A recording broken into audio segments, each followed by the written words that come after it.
Good morning students. आइए आज आगे पढ़ते हैं।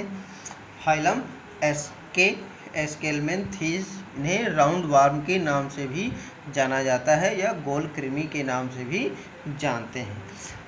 पिछले वीडियो में आपने फाइलम सिलेंट्रेटा के बारे में पढ़ा और फाइलम प्लेटीहेल्मिन्थीज के बारे में पढ़ा, फाइलम टिनोफोरा के बारे में भी आपने पढ़ा। आइए अब पढ़ते हैं फाइलम एस्केलमेंथीज। जैसा हम बात कर चुके, गोल कृमि के नाम से जानते हैं। ये भी जलीय होते हैं, स्थलीय होते हैं, कुछ स्वतंत्र हो सकते हैं या कुछ परजीवी। स्वतंत्र नहीं, मैक्सिमम तो परजीवी ही होते हैं, लेकिन कुछ स्वतंत्र जीवी भी होते हैं। परजीवी का मतलब आप समझते हैं कि जो अपना भोजन दूसरों के ऊपर रह करके, चाहे वो शरीर के अंदर जा कर के निवास करके ले और या फिर बाहर, यानी कि अगर शरीर के बाहर चिपक के रहते हैं तो वो एक बाह्य परजीवी कहलाएंगे। शरीर के अंदर एंट्री ले लेते हैं तो वो अंतः परजीवी कहलाते हैं। आइए देखते हैं। इनमें द्विपार्श्व सममित यानी कि बाइलेटरल सिमेट्री पाई जाती है। त्रिकोरिक यानी ट्रिप्लोब्लास्टिक होते हैं और कूट गुहिका यानी कि स्यूडोसीलोम पाया जाता है। सबसे खास कैरेक्टर, मोस्ट इम्पॉर्टेंट कैरेक्टर है। क्वेश्चन आपसे पूछा जाता है कि किस संघ के जंतुओं में कूट गुहिका यानी स्यूडोसीलोम पाया जाता है, तो कौन हो जाएगा? एस्केलमेंथीज। इनमें अंग स्तर का यानी organ level of body organization पाया जाता है। अब चूंकि कुछ जीव ऐसे हैं, जैसे आप पढ़ेंगे एस्केरिस, ठीक है, पेट में जो कीड़े हो जाते हैं। अब ये एस्केरिस एलिमेंट्री कैनाल के अंदर पाया जाता है। एलिमेंट्री कैनाल में ढेर सारे एंजाइम भी होते हैं, तो एंजाइम इनको डाइजेस्ट भी कर सकती हैं, इसलिए इनके शरीर पर एक आवरण पाया जाता है जिसे क्यूटिकल कहा जाता है। और इसी क्यूटिकल की वजह से ये एंजाइम से डाइजेस्ट नहीं होते और आसानी से एलिमेंट्री कैनाल के अंदर सर्वाइव कर जाते हैं। इसका मतलब कि परजीविता के लिए अनुकूलन प्रदान करता है। कौन क्या प्रदान करता है? क्यूटिकल इन एनिमल्स को परजीविता के लिए अनुकूलन प्रदान करता है। नेक्स्ट, आहार नाल पूर्ण होता है तथा उत्सर्जन नालों द्वारा होता है, यानी कि एलिमेंट्री कैनाल जो होती है वो कंप्लीट होती है और एक्सक्रीशन एक्सक्रिएटरी ट्यूब्यूल्स के द्वारा होता है। कुछ ट्यूब लाइक स्ट्रक्चर होती हैं जिन्हें एक्सक्रिएटरी ट्यूब्यूल्स कहा जाता है। मैक्सिमम जितने ये यूनिसेक्सुअल होते हैं यानी एकलिंगी होते हैं। इनमें निषेचन आंतरिक यानी इंटरनल फर्टिलाइजेशन होता है और ख़ास करेक्टर इनका यह है, इनमें नर छोटा मादा बड़ी होती है, यानी कि male smaller than the female. Development जो होता है वो डायरेक्ट भी हो सकता है और इनडायरेक्ट भी हो सकता है, लेकिन यहाँ पर जो खास आपको याद रखने वाली चीज़ है, मैक्सिमम परजीवी होते हैं। क्यूटिकल का आवरण होने की वजह से इनमें परजीविता के लिए अच्छा अनुकूलन पाया जाता है। और ये लाइन जिसमें आपको द्विपार्श्व सममित, त्रिकोरिक और स्यूडोसीलोम अंग स्तर का शारीरिक संगठन पाया जाता है, ध्यान में रखिएगा। ये भी। नेक्स्ट एग्जाम्पल में देख लेते हैं। एग्जाम्पल में एस्केरिस राउंड वार्म, कहते हैं ना पेट में कीड़े हो गए तो कौन सा कीड़ा होता है? वो एस्केरिस है। एक नेक्स्ट है वुचरेरिया, जिसे फाइलेरियल वार्म कहा जाता है। इससे फाइलेरिया काज होता है। क्या काज होता है? Filaria disease. फाइलेरिया डिजीज़ में आपको पता है पैर में स्वेलिंग हो जाती है लिम्फ का डिपोजिशन होने की वजह से, और इसी को फाइलेरियासिस को एलिफेंटियासिस या हाथी पाँव या फील पाँव के नाम से भी जाना जाता है। खैर, ध्यान रखें। एक नेक्स्ट ऑर्गेनिज्म है एंसाइलोस्टोमा। इसका एक एग्जाम्पल और एंसाइलोस्टोमा, ध्यान रखना बच्चों, एग्जाम्पल बहुत पूछा जाता है इससे। नेक्स्ट है फाइलम एनेलिडा। एनेलिडा इस संघ की स्थापना लैमार्क ने की थी। ये प्राणी जलीय भी होते हैं और कुछ स्थलीय भी होते हैं। स्वतंत्र जीवी भी हो सकते हैं और कुछ परजीवी भी होते हैं। स्वतंत्र जीवी जैसे कि अर्थवार्म आप देखते हैं, वो स्वतंत्र जीवी होता है। परजीवी यानी कि लीच, जिसे जोंक के नाम से जानते हैं, ये परजीवी है, वर्टिब्रेट एनिमल का रक्त चूसता है। वही द्विपार्श्व सममित यानी बाइलेटरल सिमेट्री ट्रिप्लोब्लास्टिक एनिमल होते हैं, यानी कि 3 स्तर इक्टोडर्म, मेसोडर्म और एंडोडर्म, तीनों एम्ब्रियोनिक लेयर से डेवलपमेंट होता है। वास्तविक देह गुहा अभी स्यूडोसिलोम कूट गुहा थी, यानी कि ट्रूसिलोम नहीं था। यहाँ पर कैसा है, वास्तविक सिलोम है, ट्रूसिलोम पाया जाता है। ट्रूसिलोम का मतलब जो बॉडी कैविटी है वो मेसोडर्म की लाइन से जो है आस्तारित होती है। अंग स्तर का, अंग तंत्र स्तर का संगठन यानी organ system level of body organization पाया जाता है। इनमें वास्तविक खंडी भवन यानी मेटामेरिक सेगमेंटेशन पाया जाता है। यदि आप केचुआ को ध्यान में रख करके देखें तो वो खंडों में विभक्त आपको दिखाई देगा। अगर इस प्रकार से आप बनाएं तो इसमें ढेर सारे खंड सेगमेंट आपको दिखाई देंगे। ये मेटामेरिक सेगमेंटेशन है, इसी को कहते हैं खंडी भवन। जलीय जीव जो होते हैं उनमें तैरने के लिए एक विशेष स्ट्रक्चर पाया जाता है, पैरापोडिया। और स्थलीय जीव जो होते हैं उनमें चलने के लिए एक विशेष स्ट्रक्चर बने पाए जाते हैं जिन्हें कहते हैं सीटी। और जो जोंक यानी कि लीच होता है वो सकर की सहायता से चलता है। दोनों सिरों पर उनके सकर पाया जाता है और सकर उनसे चिपक करके आगे पीछे आगे मूव करता है, चलता है। यानी कि चलने के लिए स्थलीय जीवों में सीटी और सकर होते हैं और जलीय जीवों में क्या होता है, पैरापोडिया होता है। ऑस्मो रेगुलेशन एंड एक्सक्रीशन यानी परासरण और उत्सर्जन के लिए एक विशेष स्ट्रक्चर पाया जाता है जिन्हें नेफ्रिडिया कहा जाता है।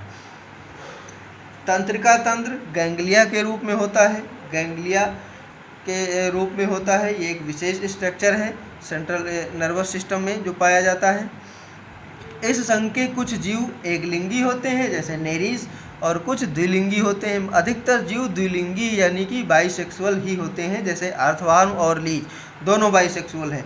और यूनिसेक्सुअल ऑर्गेनिज्म जैसे कि नेरीज। जनन यानी कि रिप्रोडक्शन लैंगिक होता ही है और निषेचन इंटरनल यानी कि आंतरिक निषेचन होता है। डेवलपमेंट में कुछ प्रत्यक्ष में होता है जैसे अर्थवार में डायरेक्ट डेवलपमेंट होता है, कोई लार्वल स्टेज नहीं पाया जाता। लेकिन लीच में यानी कि जोक में अप्रत्यक्ष यानी लार्वा स्टेज पाया जाता है। ध्यान रखना, बहुत पूछा जाता है। यहाँ पर लार्वा इनका ट्रोकोफोर कहलाता है। कौन सा लार्वा है, ट्रोकोफोर लार्वा। आइए एग्जाम्पल देख लेते हैं, नेरीज और अर्थवार्म। अर्थवार्म का scientific name Pheretima posthuma. Leech यानी कि जोक जिसे कहते हैं, इनका साइंटिफिक नेम हिरुडिनेरिया ग्रेनुलोसा। अब आते हैं फाइलम आर्थ्रोपोडा। आर्थ्रोपोडा ऐसा माना जाता है कि ये सबसे बड़ा संघ है जिसमें लगभग 10 लाख से भी अधिक जातियां पाई जाती हैं। यानी कि पृथ्वी पर जितने भी फाइलम हैं, हमने 10 फाइलम की बात की थी जब हम क्लासिफिकेशन पढ़ रहे थे, तो 10 फाइलम में से सबसे बड़ा फाइलम कौन सा है, आर्थ्रोपोडा। आर्थ्रोपोडा में सबसे ज़्यादा जातियां पाई जाती हैं जिनमें कीट पतंगे जितने हैं, उड़ने वाले छोटे छोटे इंसेक्ट हैं, सब इसमें आते हैं। इस संघ की स्थापना वान सीवॉल्ट ने की थी। संघ के जितने भी सदस्य हैं उस सभी सदस्यों को यदि हम देखें तो कुछ जल में पाए जाते हैं जैसे कि झींगा मछली, कुछ स्थल पर पाए जाते हैं जैसे कि मकड़ी और ये स्कॉर्पियन बिच्छू वगैरह, और कुछ वायु में उड़ने वाले होते हैं जैसे कि सब इंसेक्ट यानी कि कीट पतंगे। इनका शरीर जो है वो सिर, वक्ष और उदर यानी हेड, थोरैक्स एंड एब्डोमेन में बटा होता है। जैसे कि काकरोच आप देखते हैं, इनका शरीर हेड, थोरैक्स और एब्डोमेन में बटा होता है। और कुछ ऐसे हैं जिनमें हेड और थोरैक्स यानी कि सिर और वक्ष दोनों आपस में जुड़ जाते हैं, यानी कि हम उनको डिफरेंशिएट नहीं कर पाते। और ऐसे स्ट्रक्चर को हम कहेंगे सिरोवक्ष या सिफेलोथोरैक्स। यानी कुछ जंतु ऐसे हैं जिनका शरीर सिफेलोथोरैक्स एंड एब्डोमेन में डिफरेंशिएटेड होता है, जैसे कि प्राण या झींगा मछली। इनके शरीर पर जो बाह्य कंकाल होता है वो यानी कि एक्सोस्केलेटन वो काइटिन का बना होता है। बहुत ही फेमस यानी कि इम्पॉर्टेंट कैरेक्टर है। इनके शरीर का जो बाह्य कंकाल है एक्सोस्केलेटन काइटिन का बना होता है।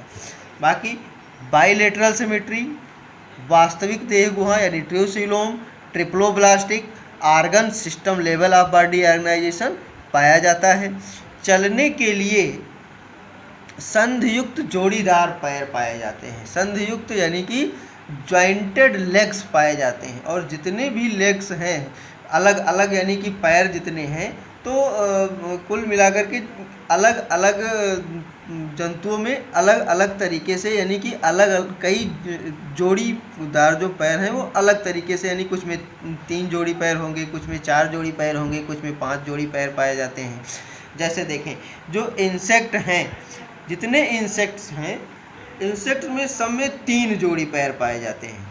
ठीक है, 3 जोड़ी पैर इंसेक्ट्स में पाए जाते हैं, 4 जोड़ी पैर बिच्छू और मकड़ी में पाया जाता है, और 5 जोड़ी पैर झींगा मछली में पाया जाता है। ये सब पैर जॉइंटेड लेग होते हैं, यानी कि टुकड़ों में बटे हुए होते हैं और जुड़े हुए होते हैं, इसीलिए इसे संधियुक्त उपांग या संधियुक्त जोड़ीदार पैर भी कहा जाता है।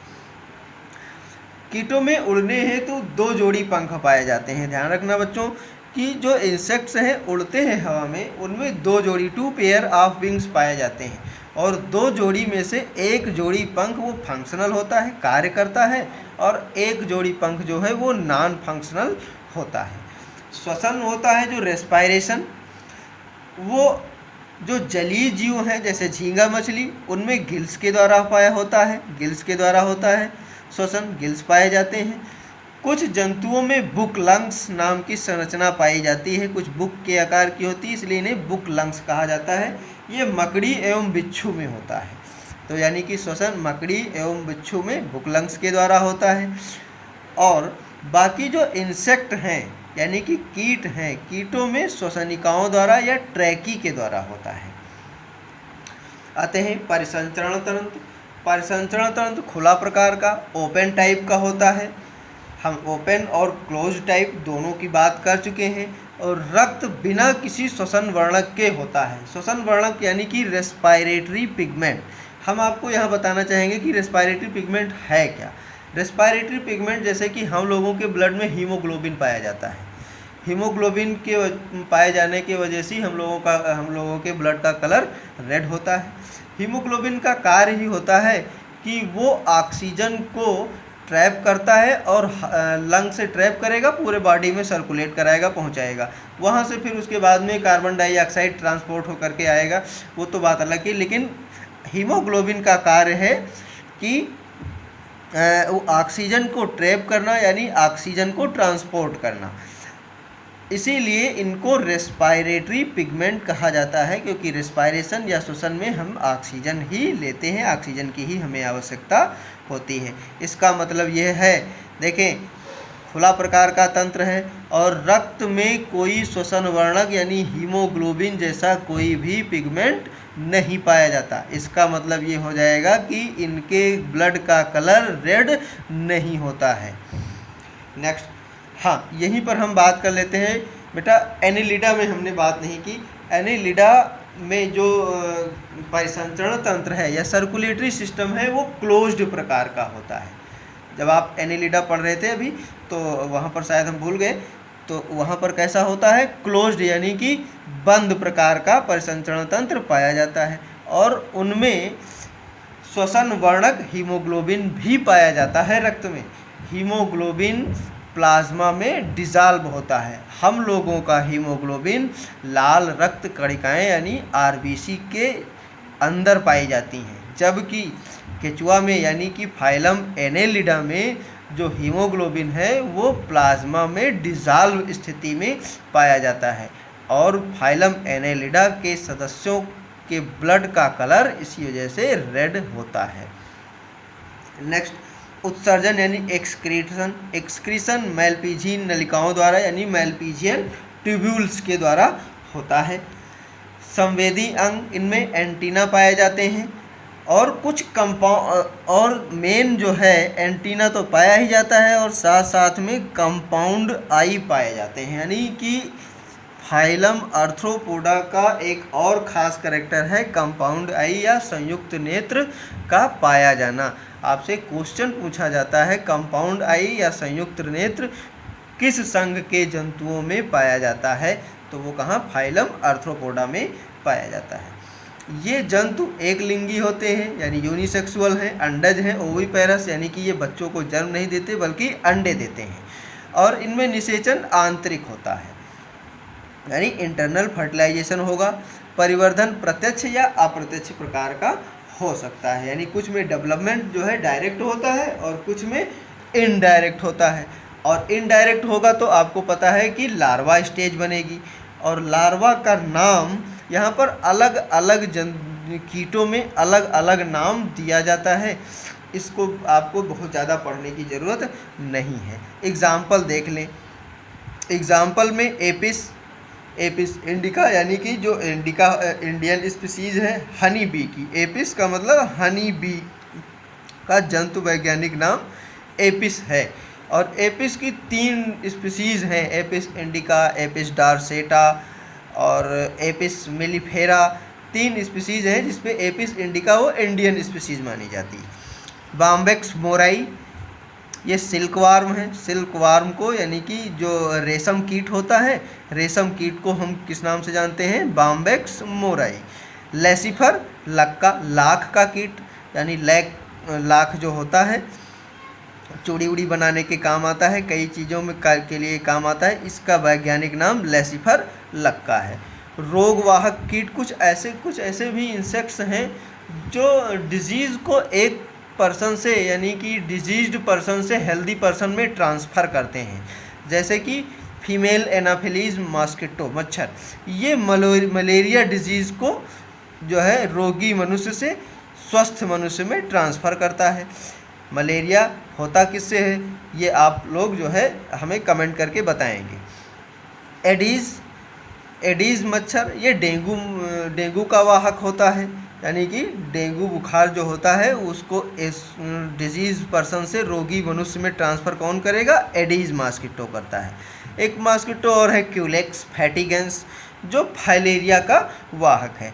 अब इन तीनों के जो है रोग कारक, मलेरिया किससे होता है, इसका रोग कारक कौन सा है, एडीज़ डेंगू का रोग कारक कौन सा है, फाइलेरिया डिजीज़ का रोग कारक कौन है, ये आप लोग हमें कमेंट करके बताइएगा। ये आपके लिए क्वेश्चन है। लिविंग फॉसिल बेटा ऐसे जीवों को या जंतुओं को कहा जाता है जिनके वंश में बहुत ज़्यादा ऑर्गेनिज्म बचे नहीं हैं, यदा कदा 1 या 2 कुछ ही बचे हैं, यानी कि एक्सटिंक्शन के कगार पर हैं, लेकिन हैं लिविंग हैं, कुछ हैं, तो उनको कहते हैं लिविंग फॉसिल। सब तो मर चुके फॉसिल हो गए, लेकिन कुछ लिविंग हैं, इसीलिए उनको लिविंग फॉसिल कहा जाता है।